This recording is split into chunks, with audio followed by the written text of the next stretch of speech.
আপনার নাম কি? নুসরাত জাহান মিম। ছেলেটার সাথে আপনার কিভাবে পরিচয়? ফেসবুক। আপনাকে সে কিভাবে বাসা থেকে নিয়ে গিয়েছিল?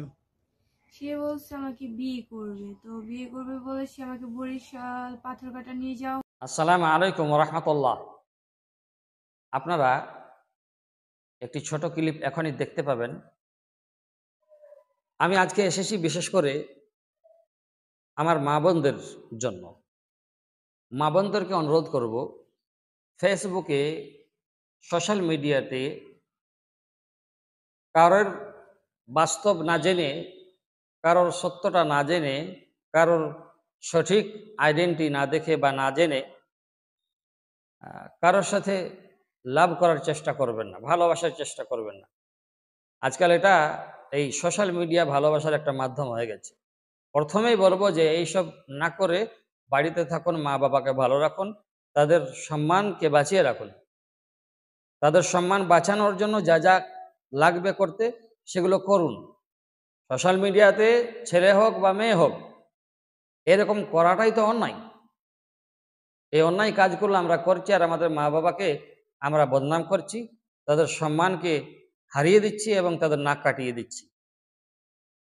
এটা সম্ভবত বাংলাদেশের খবর এটা, যে একজন মেয়ে ফেসবুকে কারোর সাথে প্রেম করেছে আর তার সাথে দেখা করতে গেছে।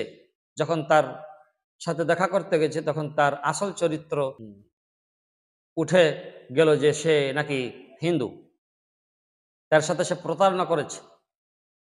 এমনকি সে বলেওছে যে তুমি তো আমার সাথে প্রতারণা করলে, তুমি মুসলিম নাম নিয়ে আমার সাথে প্রতারণা করছো ভালোবাসার নামে। এমনকি তাকে মন্দিরে নিয়ে যেয়ে করে তার মাথাতে সিন্দুরও দিয়েছে, তাকে হিন্দু রীতিনীতি মোতাবেক বিবাহ করেছে। তো মা বোনদেরকে হাত জোড় করবো, বিশেষ করে হাত জোড় তো সবাইকেই করার দরকার, কিন্তু মা বোনদেরকে বিশেষ করে হাত জোড় করবো যে এইরকম সোশ্যাল মিডিয়াতে অযথা সময় নষ্ট না করে, কারোর সাথে চ্যাট আলাপ আলোচনা না করে, যদি আপনি সঠিক নিয়মে চালান তো আপনার জন্য মানা নেই। কিন্তু কোনোদিন নিজের ফটো দিয়ে বা কোনোদিন নিজের ভিডিও ছেড়ে বা কোনোদিন ফ্যামিলির কোনো মহিলার ভিডিও ছেড়ে এইসব ভুল কাজগুলো করবেন না। অনেক রকমের ইমোজি রয়েছে, অবতার রয়েছে, সেগুলো দিয়ে আপনি আপনি আপনার আইডি চালান, আমরা আপনাকে মানা করব না। কিন্তু এরকমভাবে ফেসবুকে এসে করে প্রতারণার শিকার হবেন না, বা সোশ্যাল মিডিয়াতে এসে করে নিজেকে প্রতারণার শিকার হতে দেবেন না। তো প্রতারণার শিকার যখনই হতে দেবেন তখন আপনার মন হবে লালায়িত, আর আপনি কি করবেন, মুশকিলে পড়ে যাবেন, অসুবিধায় পড়ে যাবেন, যেখান থেকে বেরোনো আপনার জন্য খুবই কঠিন হয়ে যাবে। অতএব আজকের ভিডিওতে আপনাদেরকে দাওয়াত দিলাম, আপনাদেরকে রিকোয়েস্ট করলাম যে আপনারা এরকম ভুল কাজগুলো করবেন না। হয়েছে যাওয়ার পর সেখানে আমি জানতাম ছেলে মুসলিম, কিন্তু সেখানে যাওয়ার পর শুনে ছেলে হিন্দু।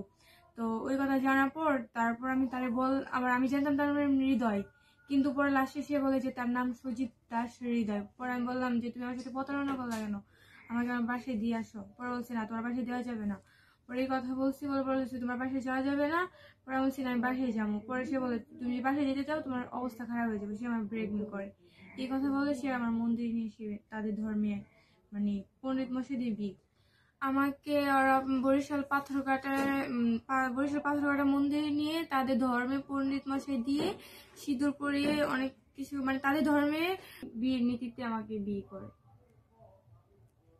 একটা ভিডিওতে দেখলাম যে আপনি খুব রাগ করে বলছিলেন আপনি আপনার বাবা মার সাথে আর থাকতে চান না, আপনি ছেলেটার হয়ে গেছেন। এসব কথা কেন বলছিলেন তাহলে? তখন খুব ভয় পেয়েছিলাম, আর ওইখানে আমি একা ছিলাম, ওরা অনেকজন ছিল। তার জন্য মানে তারা বাধ্য করছে বলতে, তার জন্য আমি এসব বলছি। আপনি কি এখন আপনার ভুল বুঝতে পেরেছেন? হ্যাঁ, আমি আমার ভুল বুঝতে পারছি। আমি এরকম কাজ আর কখনো করবো না। আর আমি এখন আমার বাবা মার সাথে থাকবো, আর বাবা মাকে কখনো কষ্ট দেবো না। ভালো থাকবেন, সুস্থ থাকবেন এবং বাড়ির লোকেদের সম্মানকে বাঁচিয়ে রাখার চেষ্টা করবেন। আসসালামু আলাইকুম ওয়া রাহমাতুল্লাহি ওয়া বারাকাতুহু।